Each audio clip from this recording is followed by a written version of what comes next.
There's a sentence almost every man in his 20s or 30s has said to himself at least once, usually late at night, usually after watching someone he considers a better person than himself get walked over one more time. The sentence goes something like this: I'm a good guy. Why does that never seem to count for anything? This is Robbin, and this is the Honest Ledger. And today we're going to answer that question honestly, because the answer isn't women don't like nice guys.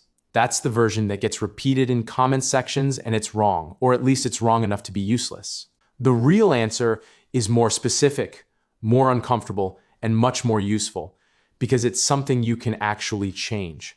So let's open the ledger and find out what nice has actually been buying and what it's been costing.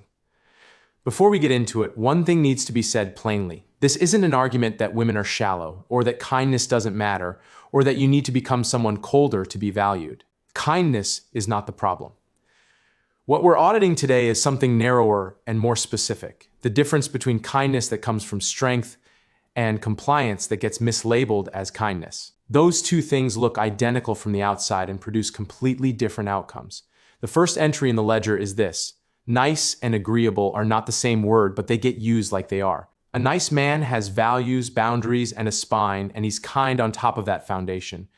An agreeable man has no foundation at all. He simply defaults to whatever keeps the peace in front of him, whatever avoids friction, whatever gets the most immediate approval. From the outside, in a first conversation, these two men can look exactly the same. Both of them are polite, both of them are attentive, both of them seem easy to get along with, but one of them is choosing kindness as an expression of who he is, and the other is performing agreeableness because he doesn't know who he is without someone else's approval to tell him. Here's what this costs the agreeable version of that man. Nobody can respect a position that doesn't exist. You cannot be drawn to someone's strength of character if that person has quietly made sure they never have one in case it's inconvenient. The second entry, he never says what he actually wants and calls the silence patience. Ask him what he wants for dinner. Ask him what he thinks about a decision that affects him directly. Ask him whether something bothered him. The answer again and again is some version of whatever you want, or it's fine, or I don't mind. He tells himself this is generosity. It usually isn't. It's frequently the avoidance of the small risk that comes with having a preference someone might disagree with. The cost here is subtle, but it compounds. A person who never states a preference becomes a person nobody can actually get to know, because preferences are how people find out who you are. Attraction in almost every form requires there to be a someone there to be attracted to. If he spent years sanding down every edge of himself in the name of being easy to be around, there's less and less of an actual person left to respond to. The third entry, he mistakes being needed for being chosen, and those are opposites, not synonyms. Somewhere in a relationship, if the imbalance is bad enough, he becomes useful.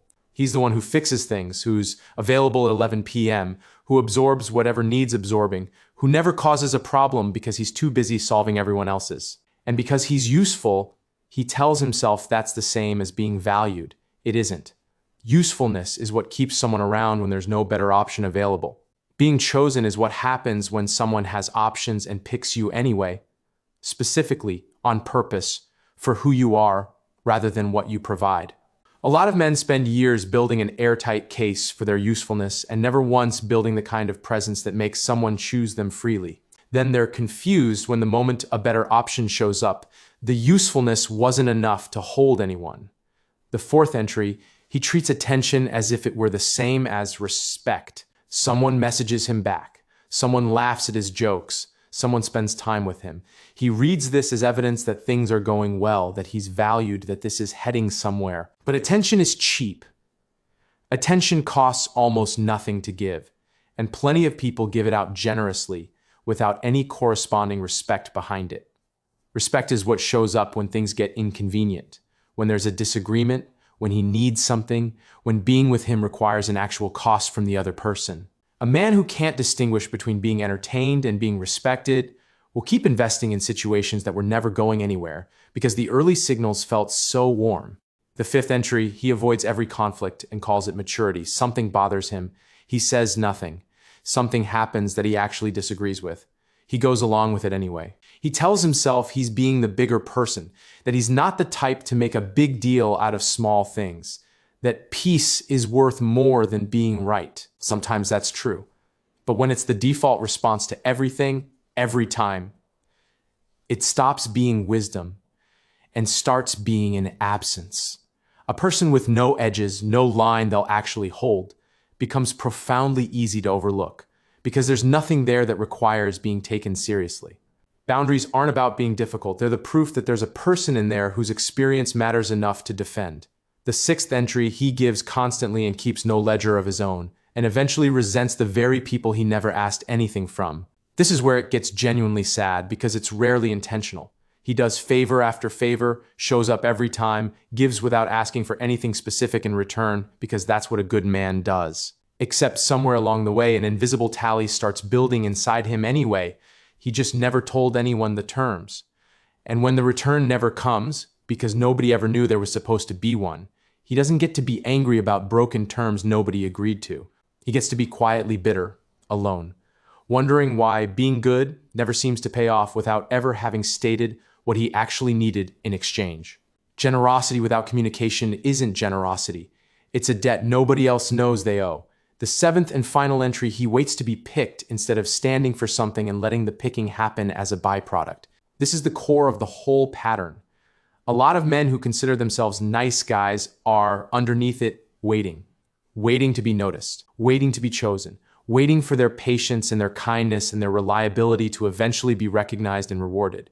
But attraction doesn't reliably work that way, and it never really has. It responds to a man who's already standing somewhere, who has direction, standards, things he actually cares about, a life that would continue just fine whether or not this particular person was in it. Waiting to be picked is a passive position. Standing for something is an active one. And one of those is magnetic, and the other one is just patient. So here's the turn, because none of this means become someone harder, colder, or less kind. It means stop confusing the absence of a self with the presence of a good one. Start saying what you actually want in small things first, and let people respond to the real answer instead of the safe one. Start treating disagreement as survivable instead of something to avoid at any cost. Start giving because you choose to, not because you're afraid of what happens if you don't. And if you need something in return, say so out loud instead of running a silent tally nobody else can see. Build a life, interests, and standards that exist independent of whether any one person notices them. That's not the opposite of being a good man. It's what being a good man actually looks like once it has a spine attached to it. Kindness was never the problem. The problem was mistaking the absence of a self for the presence of a good one, and calling that nice. If you've lived this, if you've been the reliable one, the easy one, the good guy who kept wondering why it never seemed to count, tell me in the comments what finally made you see the difference, not to relitigate it. So the next guy reading this sees it sooner than you did. This has been Robbin for The Honest Ledger, the channel that reads the fine print nobody hands you. Subscribe if you're done waiting to be picked.